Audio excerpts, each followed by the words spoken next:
Salam everyone and welcome to this second episode of MMG, My Moment with Ganesha. And we have now with us brother Arun Kumar, who has come from Hyderabad along with 30 children who are performing a play in our Telugu stream. There are these Balavikas children who have come all the way just to perform a play in the Radio Sai studios. I mean, that is their love for Bhagawan, and brother has brought all of them, he has escorted them.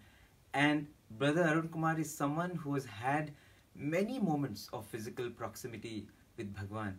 So brother, in all these years of interactions with Bhagawan, was there any MMG moment? Was there any my moment with Ganesha experience? Salam, brother. Yeah. Thanks for welcoming me to the studio.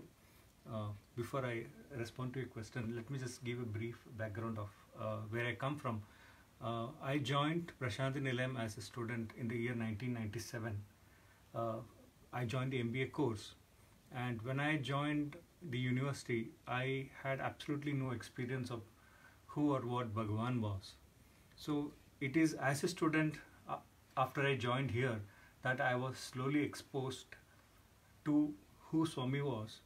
And the best thing was that Swami himself was inculcating a lot of those initial experiences, initial learnings. Mm-hmm. So yes, I would like to narrate a couple of such experiences. I would like to first narrate the first time I had a conversation. I was blessed with a conversation with Bhagawan. It was on the 15th of June 1997. So when I joined on the 31st of May 97, Swami was still in Vrindavan. And until then, I had never even had darshan of Bhagawan. Swami was then in Vrindavan, and we used to have bhajans in the college hostel. And it was announced one of those days that Bhagawan would be coming very soon to Prashanthi Nilayam. And all the boys started cheering and clapping. I absolutely had no idea why the students were so excited. And a couple of days later, when the 15th of June arrived, that afternoon from the institute, we went to Mandir for darshan. And that afternoon was the first darshan that I had of Bhagawan. It was a beautiful darshan. Swami blessed all the people gathered, and then Swami went back to Purnachandra. In the evening, we again came back for darshan. That was the first formal darshan that I was taking part in. And we were seated in a block called the second block, which is next to the Samadhi now. That used to be called as the second block. So I was seated there with the students in the middle of the block. And Swami came from the gent side, from the lady side, finished the gent side. And he usually takes the steps to the interview room. But that particular day, he chose to walk through the second block. Oh. And a path immediately formed. So a path was created? A path was created for Swami to walk through to the veranda. And Swami spoke to one of my classmates who also joined Prashanthi Nilayam that very year. His name is Madhukuti.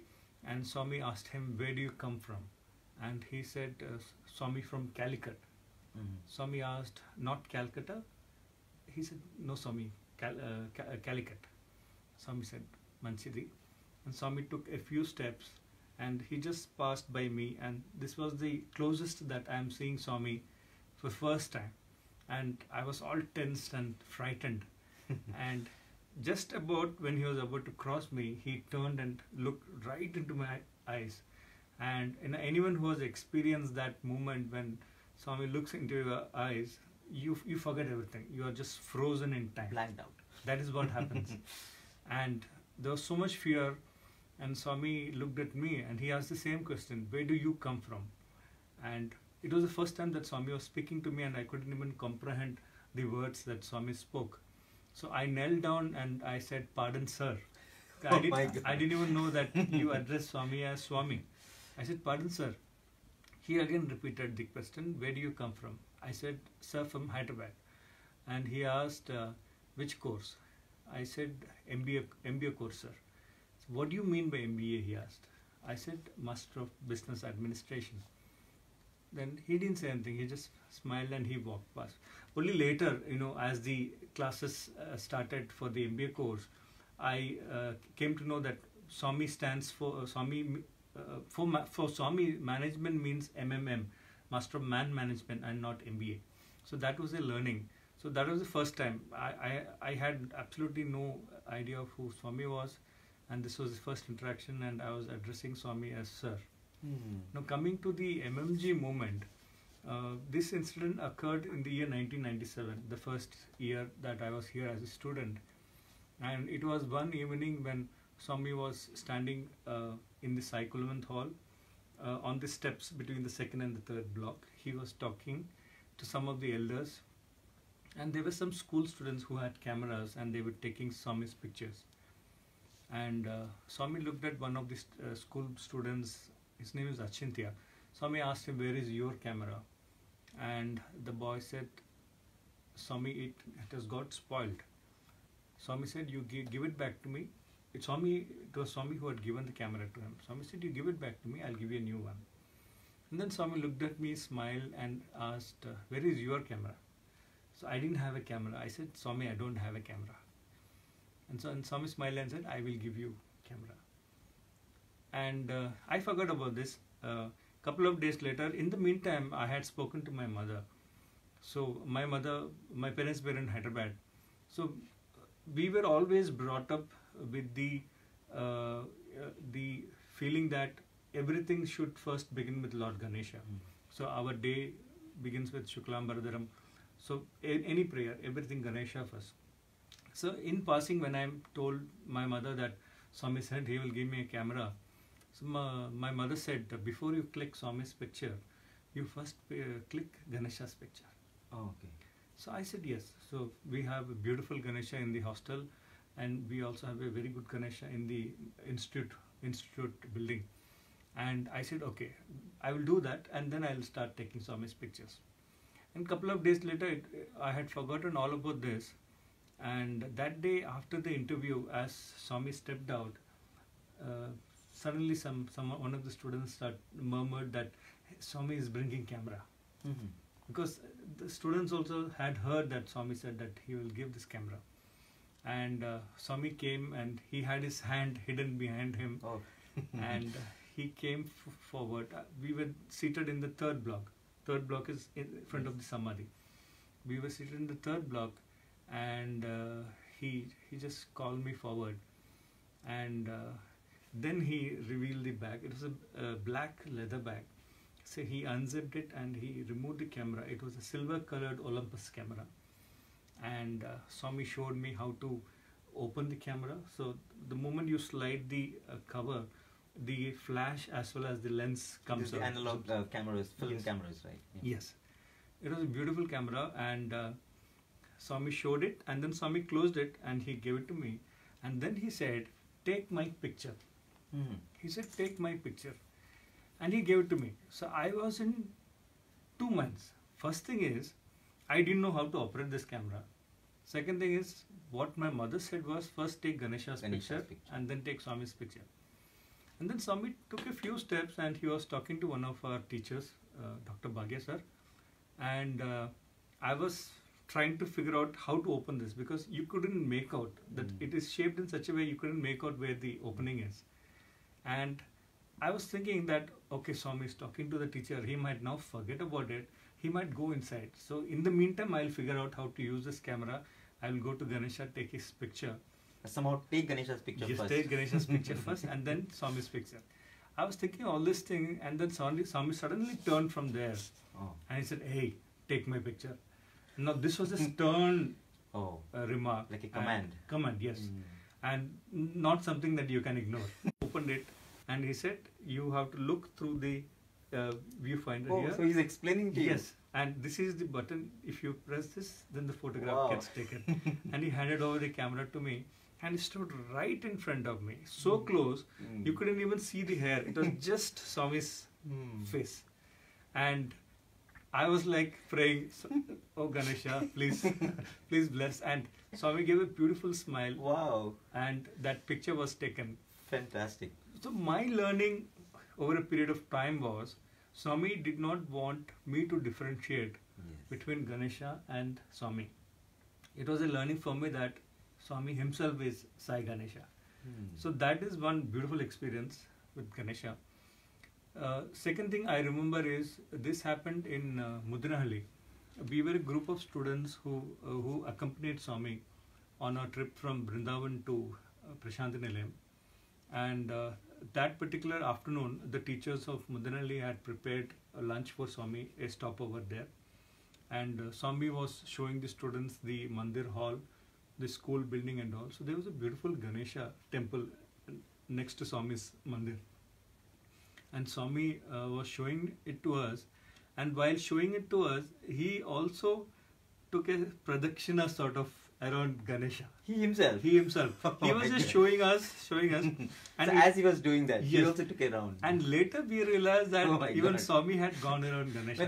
We know of Ganesha taking pradakshina around Shiva and Parvati. But so much, that is the love of Bhagawan for Ganesha, for his beloved son, That's right. And Swami was so immersed in, showing it to the students that, it was a wonderful experience. Wow. Very sweet moment. And I think the Ganesh Chaturthi celebrations, probably when you were in the hostel, would have, because since you are someone who was very new to the system, I think looking at all these chariots, all these beautiful designs that's happened during Ganesh, that would have been quite an experience. Yes, that is one experience I would like to narrate. So what used to happen was, we used to have one Ganesha for each year of the students. For example, the 3 undergraduate years, each year will have one Ganesha. Each class. The PG boys, 2 years, they will have one Ganesha. And then the hostel as such will have one Ganesha. One Ganesha. And each batch, what they will do is they will try to use their imagination to the maximum extent possible and create a beautiful Vahana for Ganesha on the 3rd day. Yes. And it used to be a lot of fervor, lot of celebration, lot of slogan shouting and all. And one thing in particular was, this was observed over several years when I was a student here. Swami would sort of stop talking to students just before Ganesh Chaturthi for no apparent reason. He would either say that exams are approaching, or I am busy, or a lot of devotees have come, I have to give them interviews. For some apparent reason, he would stop talking to students. And that gap was immediately felt by students. The moment, Swami gives interview and remains in the interview room aloof, without even stepping out, and very painful. And what makes it more painful is when students can see Swami looking at them from the window of the interview room, because that is when we feel that even Swami is missing us. That was really painful. And after this 1 week or more that Swami doesn't talk to students, then this Ganesh Chaturthi festival used to come. And on the 3rd day, when we take all the Ganeshas to Mandir, that is a sort of moment when Swami chooses to break the ice. And in that separation from Swami, all that feelings come out when boys bring all the Ganeshas to Mandir. So it is some sort of a situation. I think, that is a situation where when people are making these chariots, you pine so much for Swami. The chariot making really becomes a sadhana, because you are longing for Swami's love, longing for his attention. I feel Swami purposely sometimes does that to bring out that emotions from within all the students. And that particular day, on the 3rd day, when all the boys bring the Ganesha, you can see a lot of boys are in tears when they know that Swami has come back. Fulfillment of so much of soul searching, as well as so much of mental and physical strain, but a very happy, happy sort of working hard for Bhagawan. Very much. And so that occasion is also beautiful when Swami not only smiles and starts talking to the students. It's also a great moment to see Swami breaking coconuts. Nobody would have seen anybody breaking coconuts with both hands. It's a unique feature. And his whole gown is wet with coconut water, and he just doesn't mind. And best part is there are students around him who are like mopping the floor so that Bhagawan doesn't slip. I mean, I think when Swami is breaking those 2 coconut, it's like everything that separates the students and Swami gets broken. Exactly. And the relationship is back. And the very next day onwards, it's back to normal. It's as if nothing has happened. And everyone forgets what had happened the last couple of weeks. Wow, fantastic. So Ganesh Chaturthi always brings lots of emotion amongst the students. Emotion that is converted into heightened devotion. Exactly. Thanks to Swami. And I think, we always revere Ganesha as Vigna Vinashaka. So I think, what he removes is all these barriers between the students and Bhagawan, between the devotee and the Lord. And I think That's right. and that is what, when you ruminate on all of these moments, I think as you now do, you get such powerful lessons that Swami was conveying to us every Ganesh Chaturthi. I think, but every time, I think it was one festival to make this bond stronger with Swami, isn't it? Very true. Very true. Fantastic. Thank you so much, brother, for your MMG moment, and we really hope that we can capture more of such blissful moments that Swami has granted to all of us, and let's pray that this sadhana continues. Thank you so much. Thank you. Sarah. Sarah.